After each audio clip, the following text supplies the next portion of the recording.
Hey, welcome to Trucks. Got a question for you. What do you think is the most tedious and time-consuming part to a full-on project like Copperhead here? Putting in the engine and tranny? Laying out the suspension? Doing the interior? These are all good guesses, but the truth is, it's in the final assembly. That's when you need to make all this aftermarket stuff work together. And trust me, sometimes they don't want to work together. But if you take your time, take each step as it comes, before you know it, you'll be done. Now obviously, I am down to those final steps on Copperhead here. But remember, almost nothing on this truck is original, which brings up some interesting questions. What am I going to do about the radiator and the fans? And how about the linkage and the wiring? And how am I going to get gas in the tank? That is what I'm going to show you today, how to solve some of these problems. The first thing we're going to deal with is the radiator. Now what we're using is this big aluminum radiator that we got from Be Cool. Now this not only has the capacity to cool an air-conditioned big block, which obviously we have, but it also has all the fittings for the heater and the transmission, and the housing is completely polished. So this thing is going to look awesome in that engine bay. The radiator just slides into place and sits right on the factory rubber mounts on the bottom. Now this is where you can run into a little bit of a problem, because notice that the stock rubber mount for the top is nowhere near fitting. This radiator is a lot taller.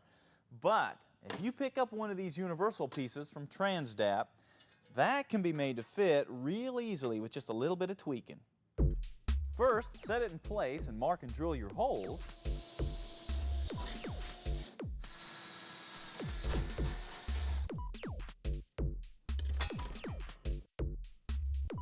Then modify the factory rubber mounts. And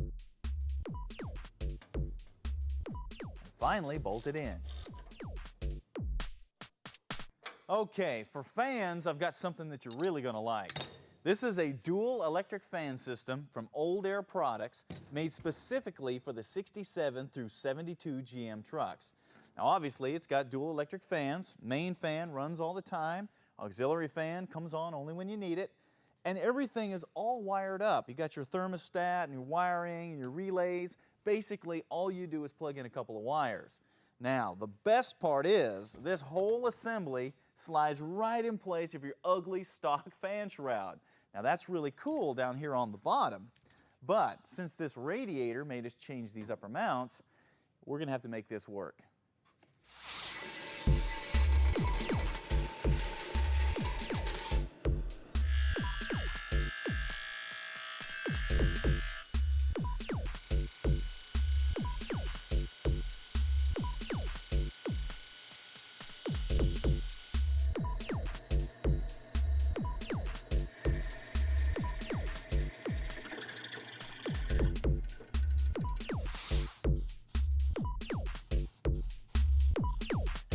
Okay, here's what I did. I fabricated a bracket that bolts to the top of the fans here, runs over and utilizes two existing holes here in this upper bracket.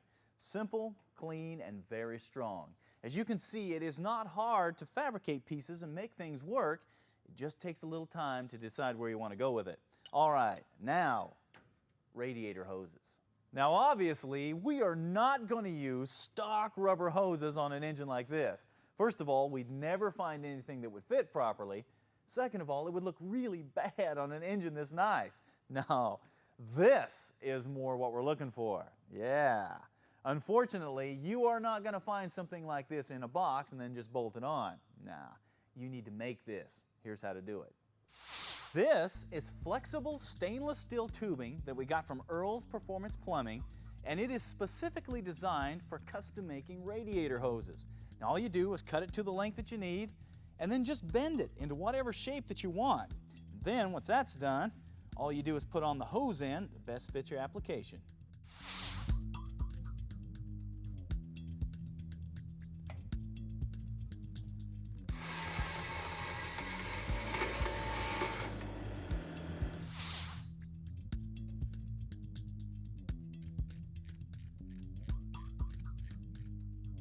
Once you're done, just polish it and clamp it in place. Then we are ready to move on to the interior.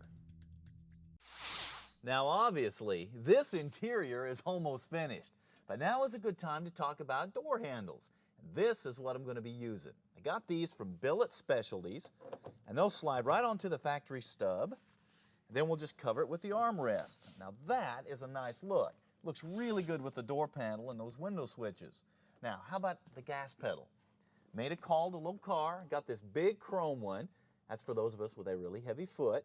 And then to go with that, I also got one of their braided stainless steel throttle cables. Now these will not only look a lot better than what was in here originally, but it'll make it a lot easier to hook it up to that new engine.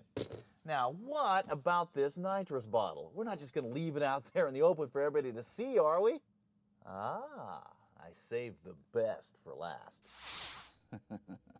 This is a custom console built to my special specifications by Kevin Lindemood at Heavy's Customs. And as you can see, he did an awesome job. You've got matching leather and matching design, matching upholstery, even a functional armrest. But it gets really fun underneath that armrest. Yeah, there's my nitrous bottle. And you only think that this is an ashtray. That's actually my weapon system. Yeah, just like James Bond. I've got the nitrous purge and the nitrous arming system and switches to open up my dual exhaust cutouts. All kinds of cool stuff. Take a look at this. That holds my gauges for my nitrous system and my auxiliary fuel system. Of course, up here on the shifter, there's the controller for the gear vendor's overdrive. Everything's all hidden up here nice, making this the ultimate sleeper. Is this cool or what? Now, I'm going to take a break, hook up the nitrous. We'll see you when I get back.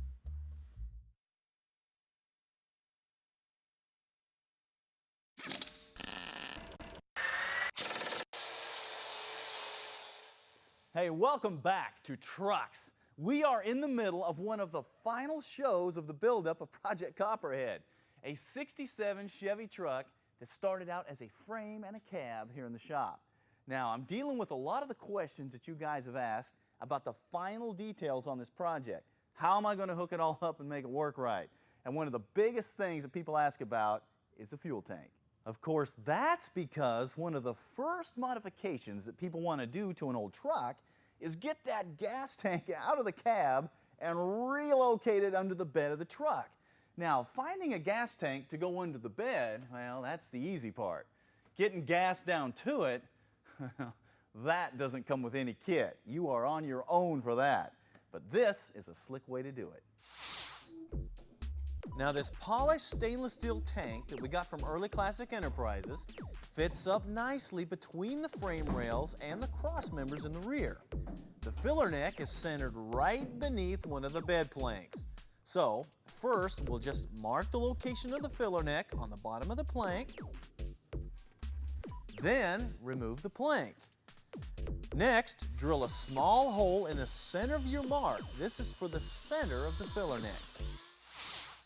Now, to get to that filler neck down on the tank, we're going to go through this polished aluminum cap that we got from Style and Concepts. Now, this is actually made for a PT Cruiser because it's the only one that's small enough to fit into the wooden plank between the metal strips. Now, the trick here is to recess this down into the wood so it's all flush for a nice, smooth, clean look. So, don't even expect to be able to use this factory mounting hardware. No, you're going to need to make this fit yourself. So, first thing we're going to do is center it over the hole we drilled and then make a mark here for the big cut. Then, cut out the center hole. Next, using a router, cut the groove for the outer ring. Now, what you want is for the cap to fit flush with the wood, so be careful that you don't go too deep. Once you're happy with the fit, treat the wood with the sealer where you made your cuts. Then, mount the cap and replace the plank. And there you have it.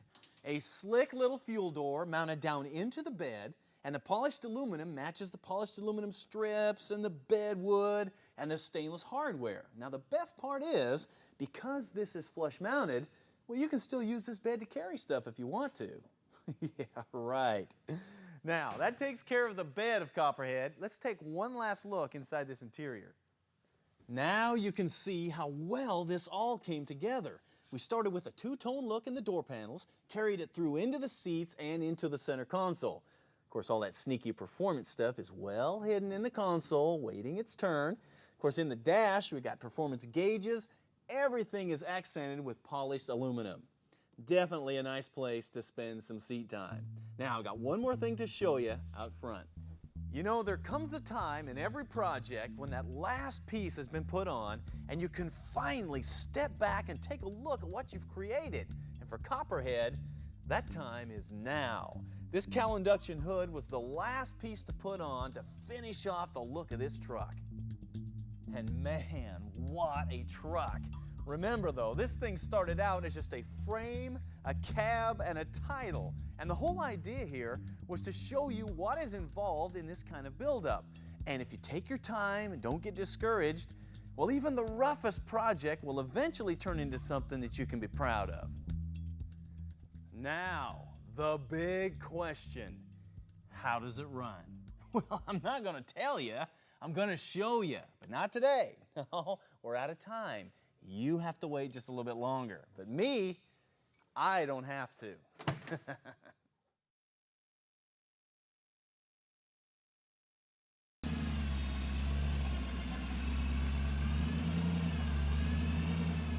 You know, when it comes to big rigs, everybody knows that that big diesel engine, that's the heart of the vehicle. But that box right there, that is what controls all that power and sends it back to those rear tires. But what's so special about it? And there's been songs written about jamming the gears in these things. So how does it do it? How does it work? That's what we're going to show you. How it works is brought to you by Wyotech. All right, Danny, we've all driven down the road and heard a trucker catch gear after gear after gear. Everybody wants to know what's going on. It's our job to tell them. So what do we have here? This is a 15-speed transmission. This is what you're going to find in most of the regular trucks out there. Okay, first question people have is why so many gears? The reason is because we have such a short, at least in the old days, such a short torque span in there, maybe 300 RPM, so we needed a lot of gears to keep it in that power range. Okay, that just keeps the truck moving. It sure does. All right. Now, this box obviously is a lot different than people are used to seeing. You have your main shaft coming in, then you have dual shafts running down each side. What is going on? What happens is, again, the main shaft where we're going to grab all of those gears, what we do is split it off into the two counter shafts, and the reason for that is because we have so much torque in these engines that we have to split it. If we just went to one counter shaft, well, we might have some major problems here with our tranny. Now, I notice the case is extremely thick. This is a heavy, heavy case. Once again, strength. It sure is, and you know, when we talk about that, really is what's holding all of this together. Oh, yeah, it really is. It's trying to push it out. Okay, one thing that's really interesting, there is no synchros in one of these sort of transmissions. Why is that? The reason is, one of the main reasons is because it's just one more thing to fail. We put synchronizers in here. So what we're asking the guys is to figure out how to shift these things, matching the engine speed with what's happening on those drivers back there. Well, I bet you could tear up a synchro quick on You something sure like can. this. Okay, this area right here, that's your main gears. It sure is. How many gears in 5 speeds in here. 5 speeds in here. It's all shifted with the stick. Yes, it is. All right, now this area back here, what's that? This is what we call our auxiliary section, and it is shifted by air. Okay. So we can either go into the low side and go through the 5 when we've done through there, and we pull this thing up into the high side, come right back into first gear. In the first gear, and you got your next We've 5 got the gears. next 5 there. 10 right there. That's it. Okay, now, big question. Why don't you see automatics in big rigs? You know, I think the biggest thing is not that we don't want them in there, but I think it takes power away from the engine. And with the manual transmissions, boy, when we shove that thing in gear, we've got that power going directly back to those drivers. Of course, another big issue is that people want to shift gears. Exactly. Who wants to drive a big truck and not shift gears? Exactly. Want to grab that stick and What get is it done. automatic thing? Okay. Now, electronically shifted transmissions. We've heard about those coming out. What's the deal with those? I think they're going to start doing that. A lot of it is really going to help as far as grabbing the gears and having less wear in the transmission. We can't miss it. It knows exactly what the road speed is with the engine speed, and man, it can match it up just right evenly. So it's an electronically shifted standard. Manual transmission, That's right. cool. Now, the next time you run down the road and you hear a big old truck catching those gears, now you know how it works. I will always want to shift gears with a stick. We want that stick, I'm man. automatic, come on. Or electric, you know, Well, play with electric, that. as long as there's a stick. You gotta have a Exactly, we stick. got to have that Yeah, in there. stick with the big bends in it coming up there. Like that. You know, just about everybody would like to get more power out of their engine. Getting more power and not spending a fortune, that's the trick. Well, this can help you out. This is from Crane Cams, and it's called the Quick Flow Power Spacer. It's available for carbureted and fuel-injected engines. Now, basically, it is an aluminum spacer. It's got a special throat design in here that gives you better air efficiency and better overall airflow. So that's great. What does that mean? Well, according to Crane, it means you're going to get more power when you stomp on the gas, better fuel economy when you're just cruising. The power spacer is easy to put in, it's affordable, and it gives you results. What more do you want? Well, how about a set of headers? Why? Because that is another way to pick up some nice affordable horsepower out of your engine. And these super competition shorties from Hooker is going to make a lot of you late model GM truck owners smile, because they not only fit your truck, but they also feature all the things that have made Hooker headers famous for years. Thick flanges, nice free-flowing bends, high-temperature coating. These will also work on 2- and 4-wheel drive trucks.